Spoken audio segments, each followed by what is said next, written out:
Welcome back, everyone. This is Batman Billy, and we got some more hot and crazy stories fresh off the r/malicious compliance grill. Please subscribe, hit the like button, and leave a comment on how you would deal with this situation. User Rust and Dirt has this story to tell us. Dump truck delivery. 20 plus years ago now, I worked at a landscaping supply business driving a dump truck. I've been a software engineer for most of the time since, but at that time, mistakes were made and I spent a few years driving a truck. These were single-axle trucks, 26,000 pounds gross. We often overloaded them by about a ton. Mascuda was on the edge of the area we often delivered to, and we occasionally took rock or mulch to the high school there. I arrived one day with probably 4 or 5 tons of topsoil. If I recall correctly, I had to drive around the school and find someone. I suspect I had been instructed on where to meet people, and those people weren't there. I asked after the name I had on the delivery ticket. It was written on there like I should know who they were. When I found someone behind the school and was informed that it was a math or physics, I don't recall, but something STEM-related, teacher I was looking for. I think I asked that person if they could find the teacher for me. Eventually, I met the teacher and 3 or 4 students in front of the school. I didn't know any of them. I might have still been 19 or 20 at the time, and I looked young. It wasn't rare to be forced to find people for a delivery, and everything was normal so far. I got out of the truck and was told that the dirt was to be dumped into a planter they had been assembling with decorative blocks around the sign for the high school. It was out maybe 50 foot into the grass between the road and the parking lot in front of the school. I hesitated and might have managed to say, before being interrupted. I was going to say that the truck would leave marks in the grass. The truck, at 12,000 pounds empty, was heavy enough that it would compress the dirt, and even though the grass would only be flattened, it would leave a trail anywhere the truck went, likely an inch or 2 deep, that wouldn't go away anytime soon. The tracks would be conspicuous.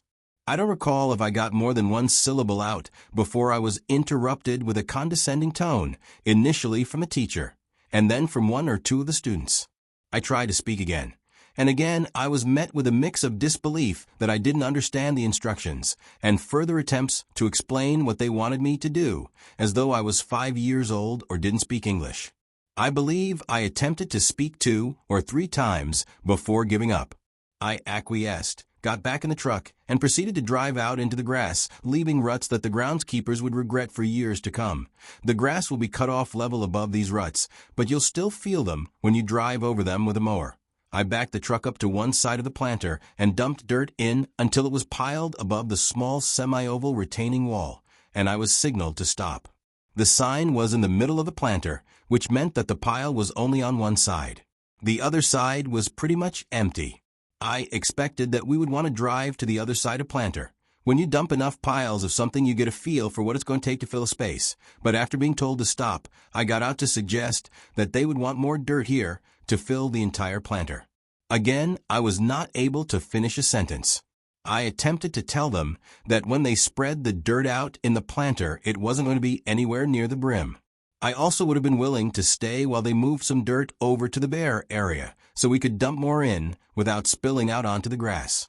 It was clear they had no use for anything I might have to say. The disrespect was clearly intentional. I'm not sure if there was some perceived slight or if this was just a wolf pack who did this to everyone.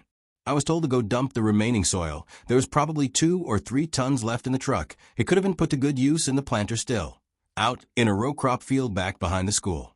Here's another intricacy of working with a dump truck you might not intuit. Dirt doesn't spread evenly out of a dump bed. Most trucks have chains for the gate that allow you to meter how quickly the material comes out of the truck. These work great with small rock and gravel. With material that's more prone to clumping, you set the chains such that the gate can open wider and be less prone to clogging, but for dirt and mulch, it effectively just doesn't work. It hits the gate, compacts a bit, and is clogged. Then you can't release the chains because there are thousands of pounds of material pressed against it. You have to dig it out, which is a lot of work, even with gravity helping, and of course the whole exercise was futile from the start. Thankfully, these people didn't know to ask, or I'm sure they would have directed me how to do my job, and then I would have been faced with either arguing with people who didn't care what I thought or setting the chains, and then spending 10 minutes unclogging the gate of the truck.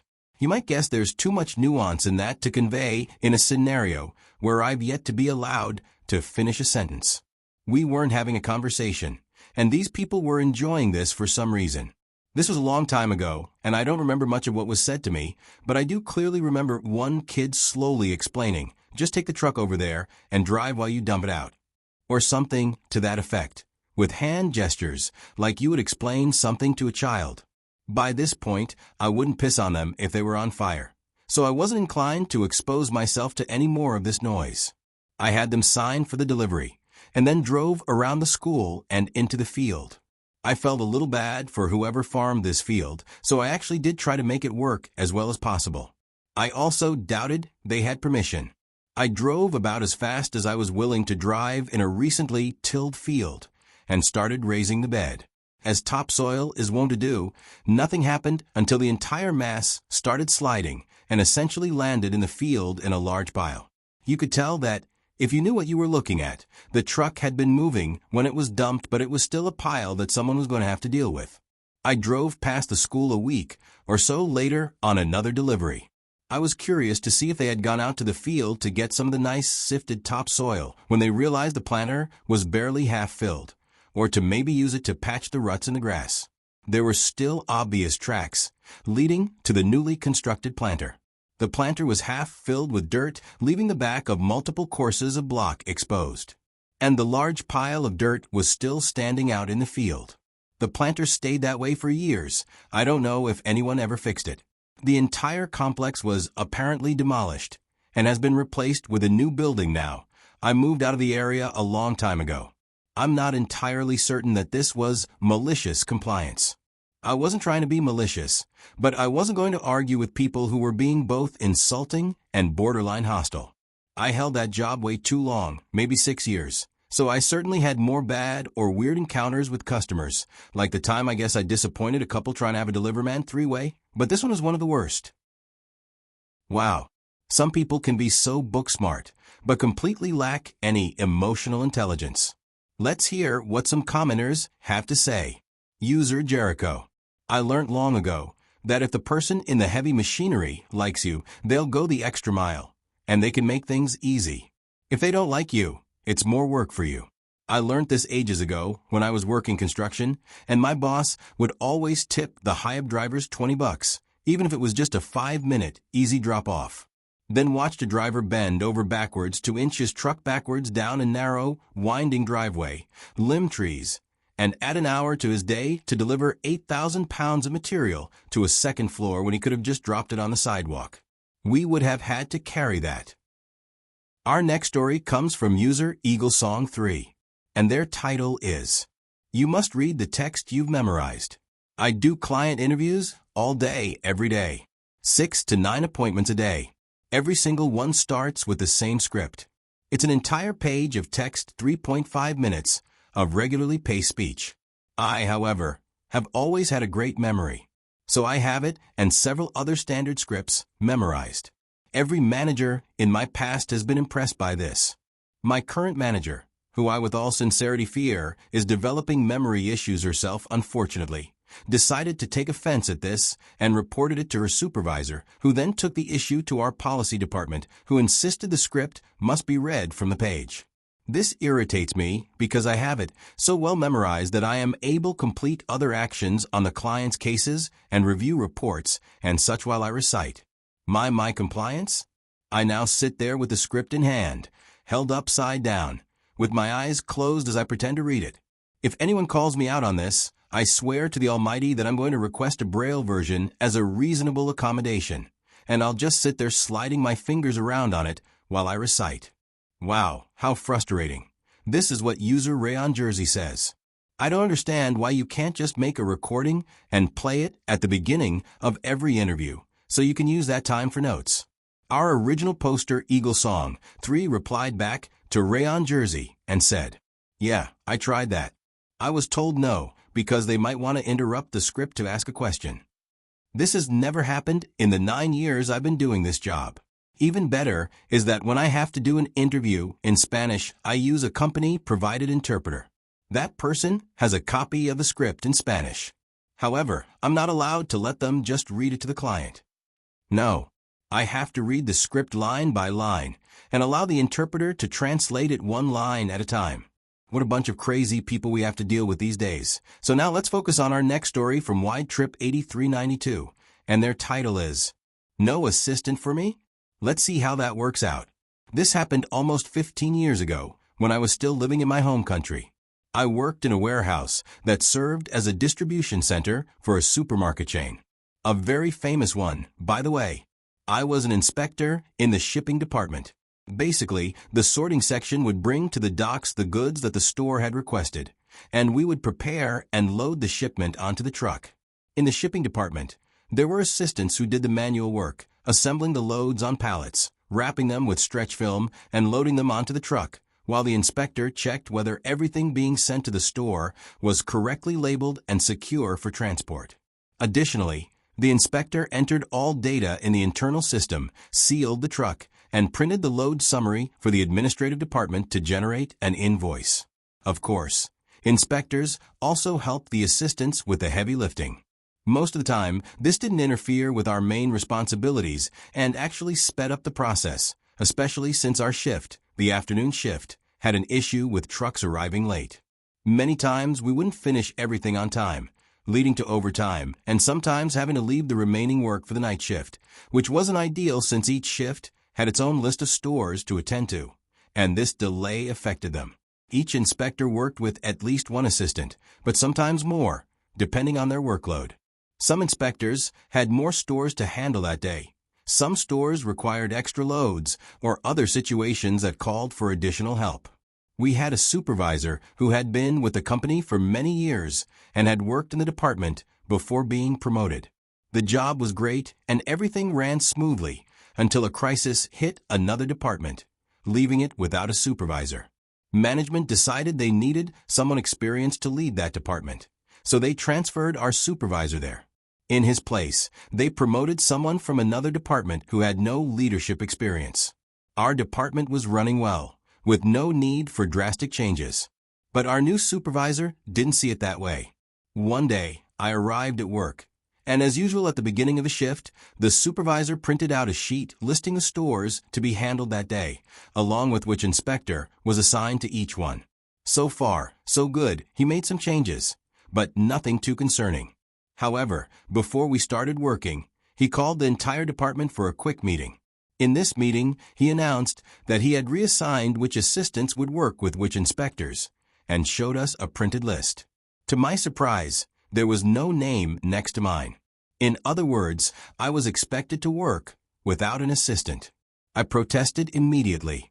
I don't remember the exact details of the discussion, as it happened a long time ago, but basically, his idea was that as other assistants finished helping their assigned inspectors, whoever was available would come help me, something that already happened naturally, as we had a strong sense of camaraderie in our department.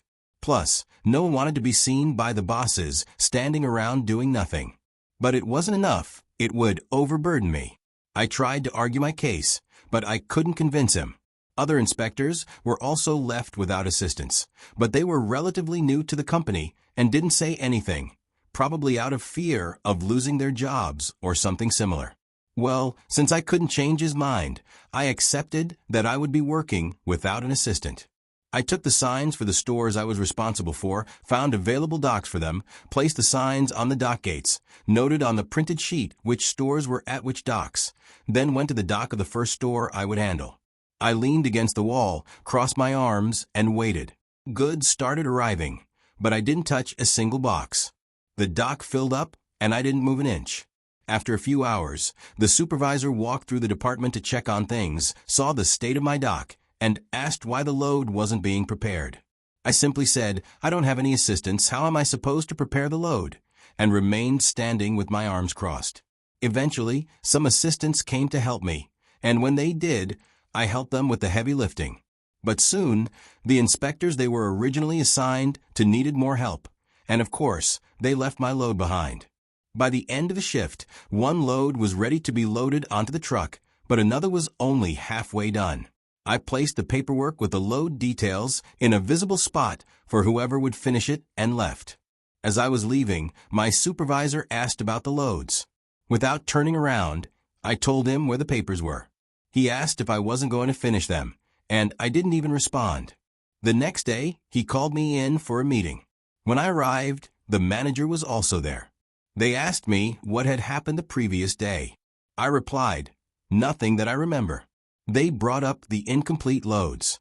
I explained that my shift had ended and I couldn't stay for overtime, so I left the information for whoever would finish the job, and I even told the supervisor where the papers were. Then, I took out my wallet, pulled out my time card receipt, and showed them that I had clocked out at the designated time. They mentioned that I had spent most of the shift standing with my arms crossed.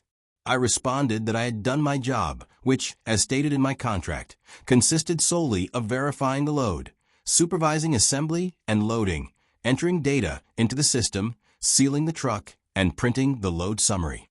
Nothing beyond that. I continued by saying that anything else I might do during my shift was purely out of goodwill to help the assistants and speed up the work. But on the previous day, I had chosen to exercise my right not to perform those extra tasks because I felt unfairly treated by my supervisor, who had not assigned me a dedicated assistant. That would have significantly overburdened me with tasks I wasn't paid to do. The manager simply looked at the supervisor and said, "He needs to have an assistant." Then he turned to me and asked me to leave.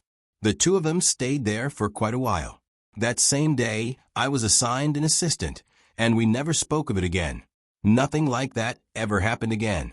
The new supervisor's stint lasted only a few months before he returned to his previous role. He had put too much trust in employees he was friends with, but who weren't very competent at their jobs, and that was his downfall. Our old supervisor came back to his position, and everything improved again. If you have lasted this long, thank you, and I hope to see you tomorrow.